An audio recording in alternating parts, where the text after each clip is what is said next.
जय हिंद दोस्तों, मैं आप सभी के बीच लेकर आ गया हूँ क्लास 10th का आपका हिंदी सब्जेक्ट का चैप्टर नंबर 2। ठीक है, आपका गोधुली का चैप्टर नंबर 2 है। चैप्टर का नाम है 20 के दांत, जिसके लेखक हैं नलिन बिलोचन शर्मा। ठीक है, तो इस चैप्टर का हम लोग आज पूरा इसी वीडियो में कंप्लीट महत्वपूर्ण बिंदु, ऑब्जेक्टिव और सब्जेक्टिव टोटल देखने वाले हैं। मात्र इस वीडियो को शुरू से अंत तक अगर देखते हैं आप, तो आपका यहाँ से एक भी क्वेश्चन नहीं छूटने वाला है। तो मेरे साथ बने रहिए, शुरू से अंत तक जरूर देखिएगा। ठीक है, तो चलिए स्टार्ट करते हैं। तो सबसे पहले हम महत्वपूर्ण बिंदु की बात करेंगे। इस पाठ के लेखक कौन है जी? नलिन बिलोचन शर्मा। ठीक है, जिनका जन्म कब हुआ था? 18 फरवरी 1916 ईस्वी में पटना के बदरघाट में हुआ था। ये हो गया इसका फर्स्ट पॉइंट। आगे देखते हैं। चलिए आगे देखिए, इनकी प्रमुख रचनाएं हैं जैसे कि दृष्टिकोण, साहित्य का इतिहास दर्शन, मानदंड, हिंदी उपन्यास, विशेषतः प्रेमचंद साहित्य तत्व और आलोचना, है ना, आलोचनात्मक ग्रंथ, 20 के दांत और सहस्त्र संग्रहित पूर्व आदि, ये सब इनकी प्रमुख रचनाएं थी। ठीक है, आगे है, यह कहानी 20 के दांत कहानी तथा अन्य कहानियां नामक ग्रंथ से लिया गया है। आगे देखते हैं। सेन साहब की एक काले रंग की 7,500 की कार थी। सेन साहब अपनी पुत्री को कठपुतली कहते थे एवं बेटा को इंजीनियर या बिजनेसमैन बनाना चाहते थे।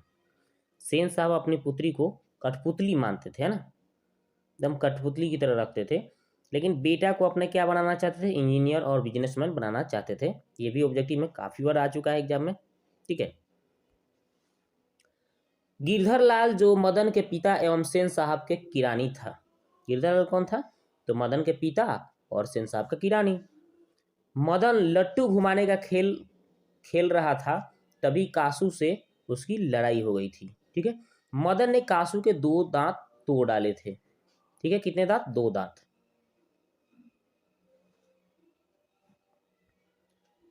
अगला पॉइंट देखिए, कासू सेन साहब के बुढ़ापे का आंखों का तारा था।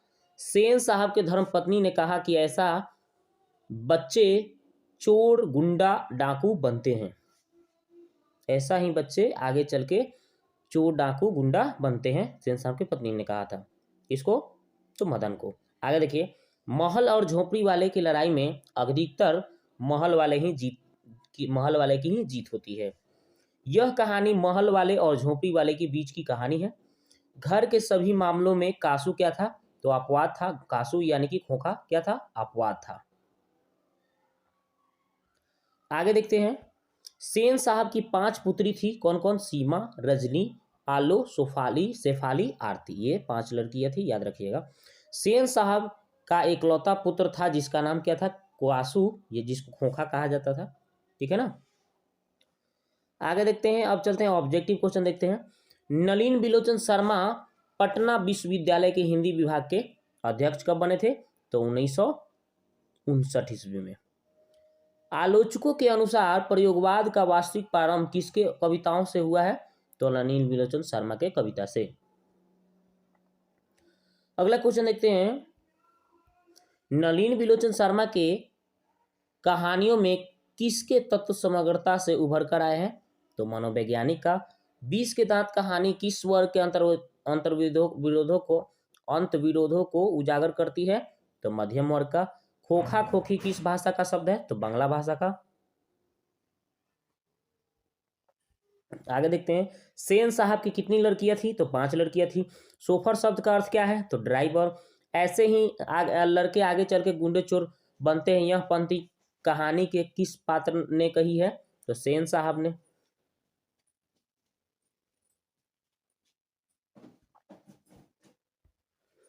नलिन बिलोचन शर्मा की मृत्यु कब हुई थी? तो 12 सितंबर 1961। मदन अक्सर किसके हाथों पीटता था? तो पिता के हाथों। 20 के दांत शीर्षक कहानी के कहानीकार कौन है? नलिन बिलोचन शर्मा। गिरधरलाल कौन था? तो मदन के पिता थे। सेन साहब के 5 लड़कियां कैसी थी? तो सुशील थी। सेन साहब अपने पुत्र खोखा को क्या बनाना चाहते थे? तो बिजनेसमैन या इंजीनियर बनाना चाहते थे। आगे देखते हैं। मदन की उम्र क्या थी? तो 5 से 6 साल। मदन की उम्र क्या थी? 5 से 6 साल। आगे देखते हैं। कासू मदन के साथ किस खेल में शारिक होना चाहता था, मतलब शामिल होना चाहता था, है ना? किस खेल में शामिल होना चाहता था? तो लट्टू के खेल में। मदन ने कासू के कितने दांत तोड़ डाले थे? तो 2। कितने दांत? 2 दांत तोड़ डाले थे। गिरधर लाल किसके फैक्ट्री में काम करते थे? तो सेन साहब के फैक्ट्री में। सेन साहब किसके व्यंग से ऐंठ कर रह गए? तो पत्रकार महोदय के व्यंग से। मदन किसका पुत्र था? तो गिरधर लाल का पुत्र था।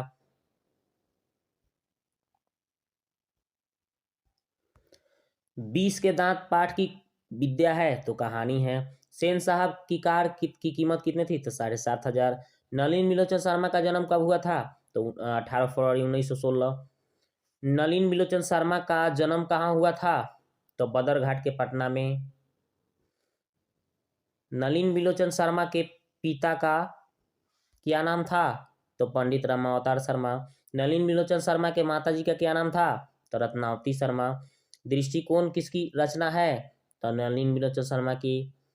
लड़कियां क्या हैं? कठपुतलियां हैं। किसे इस बात पर गर्व है? तो माता पिता को।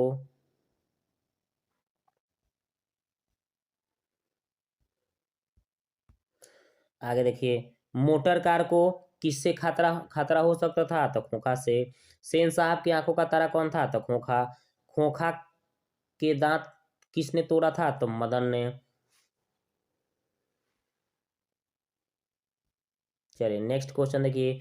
महल और झोपड़ी वाले की लड़ाई में अक्सर महल वाले ही जीते हैं। यहाँ पर उसी हालात में जब दूसरे झोपड़ी वाले उसकी मदद अपने ही खिलाफ करते हैं, तो यह किस पाठ की पंक्ति है?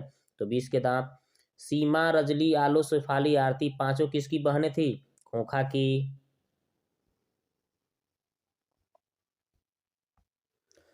मैं तो खोखा को इंजीनियर बनाने जा रहा हूँ, यह कथन किसकी है? सेन साहब की। मदन के लिए क्या खाना मामूली बात थी? तो मार खाना। तो चलिए इसमें हमने टोटल ऑब्जेक्टिव कंप्लीट किया। अब चलते हैं प्रश्न उत्तर देखते हैं जो एग्जाम में पूछे जाते हैं। ठीक है, जो एग्जाम में आपके आने वाले हैं वो सभी प्रश्नों का हम लोग उत्तर देखेंगे। पहला क्वेश्चन है, खोखा किन मामलों में अपवाद था? तो इसका आंसर होगा खोखा सेन साहब का इकलौता पुत्र था जो घर के नियमों में अपवाद था। वह अपने से बड़ों पर भी हाथ चला देता था। अगला क्वेश्चन देखते हैं।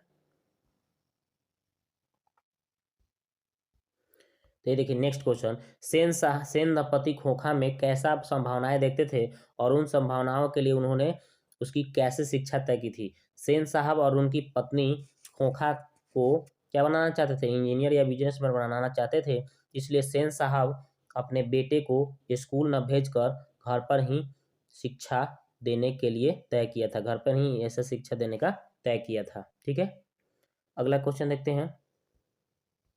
मदन और ड्राइवर के बीच विवाद के द्वारा कहानीकार क्या बताना चाहता था? मदन और ड्राइवर के बीच विवाद के द्वारा कहानीकार यह बताना चाहता है कि महल वाले कभी यह नहीं चाहते कि झोपड़ी वाले के बच्चे उसके कीमती सामानों को आसपास भी भटके। अब नेक्स्ट क्वेश्चन देखिए कि कासू और मदन के बीच झगड़े का क्या कारण था? इस प्रसंग के द्वारा लेखक क्या दिखाना चाहता है? कासू और मदन के बीच झगड़े का कारण लट्टू घुमाने का खेल था। इस प्रसंग के द्वारा लेखक यह बताना चाहता है कि झोपड़ी वाले लोग भी अपने अपमान का बदला ले सकते हैं। कासू का चरित्र चित्रण करें तो चलिए इसका आंसर देखिए। कासू का चरित्र, कासू सेन साहब का इकलौता पुत्र था जो बुढ़ापे के आंखों का तारा था। सेन साहब इसे इंजीनियर बनाना चाहते थे। खोखा या कासू घर के सभी नियमों में का अपवाद था। घर के लाड़ प्यार ने उसे बिगाड़ दिया था। वे अपने से बड़ों पर भी हाथ चला देता था। अगला क्वेश्चन है, सेन साहब का चरित्र चित्रण करें। तो देखिए सेन साहब 20 के दांत कहानी का मुख्य पात्र हैं। सेन साहब के की 5 पुत्रियां और एक पुत्र हैं। वे अपने बच्चों के लिए हर घर पर अलग अलग नियम बनाए हैं। वे अपने बेटे को बेटे में बुढ़ापे का सहारा देखते हैं। आगे देखते हैं, मदन का चरित्र चित्रण करें। तो मदन 20 के दांत कहानी के सबसे प्रमुख पात्र है। यह इस कहानी का नायक है। यह बिना डरे सेन साहब के ड्राइवर का विरोध करता है एवं जब कासू इसके साथ गली में खेलने आता है तो मदन उसके दो दांत तोड़ देता है। गिरधर का चरित्र चित्रण करें। गिरधर लाल 20 के दांत कहानी का विमुख पात्र है। यह सेन साहब का किरानी और मदन के पिता है। मदन के द्वारा सेन साहब के बेटे से लड़ाई करने पर गिरधर लाल को काम से निकाल दिया जाता है। ठीक है, तो इस चैप्टर में हम लोग इस वीडियो में पूरे ये चैप्टर हम लोगों ने कंप्लीट कर लिया। ठीक है, तो वीडियो कैसा लगा आप कमेंट बॉक्स में जाके कमेंट कीजिए। पहली बार आया है तो चैनल को सब्सक्राइब कर लीजिए, बेल आइकन को घंटी को दबा दीजिए ताकि इस तरह से आपको वीडियो मिलता रहे। और अपने दोस्तों में शेयर करना ना भूलें, जरूर से जरूर शेयर करें।